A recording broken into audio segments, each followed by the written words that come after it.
በዮሐንስ ራእይ ምዕራፍ 11 ላይ በሰማይ ያለው የእግዚአብሔር መቅደስ ተከፈተ፣ የቃል ኪዳኑም ታቦት ታየ የሚለውን ጠቅሶ እሱን ደግሞ አሁንም በምድር ላይ እነሱ ላዘጋጇት ድንጋይና እንጨት የዮሐንስ ራእይን የሚጠቅስ እንዳለው በራእየ ዮሐንስ ምዕራፍ 11-19 ላይ የእግዚአብሔር ቤተ መቅደስ ተከፈተ፣ በዚያም ታቦት አየውን አይደል?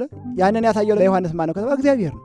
ብርሃናዊ ታቦት ለሐዋርያው ለቅዱስ ዮሐንስ አሳይቶታል። በሰማይ ያለ ብርሃናዊ ታቦትን ለዮሐንስ ካሳየው በምድር ያለው እግዚአብሔር የምናመልክበት ስሙ የተጻፈበትን ታቦት ሕገ እግዚአብሔር የተጻፈበት የእግዚአብሔር ስም ያለበት ብለን አክብረን ብንከብርበት ምንድነው ብርቅና ድንቁ የሆነው?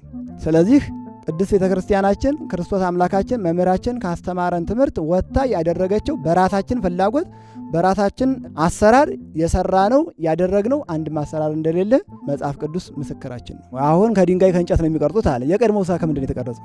እዚያው መጽሐፍ ቅዱስ ከግራር እንጨት እግዚአብሔር ሙሴን ታቦትን ስራ ነው የጽላቱን ማደሪያ ከእንጨት ከድንጋይ ሰርተው ማለቱ የቀድሞው ከምንድን ነው የተሰራው? እስኪ ንገረን። ከቀድሞ ምን የተለየ ነገር አመጣንና ስራ ተብሏል እንሰራለን።